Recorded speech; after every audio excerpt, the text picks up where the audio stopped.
Oke guys, kamu masih guna sunshade jenis macam ni, kamu boleh tolak topi dulu.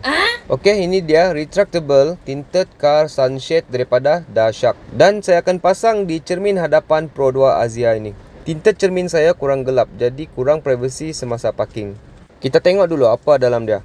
Tinted ni bersaiz 50 x 125 cm, sesuai untuk Azia. Dibekalkan juga dengan 3 suction cup. Yang ni letak pada cermin. Tinted ni jenis retractable. Nampak? Boleh tarik-tarik macam ni. Cara pasang sangat mudah. Pasang 2 suction cup pada kaki dia ni guys. Kemudian boleh lekat pada cermin depan. Terpulanglah sama ada mau letak di cermin depan ataupun belakang. Yang penting saiz dia ngam.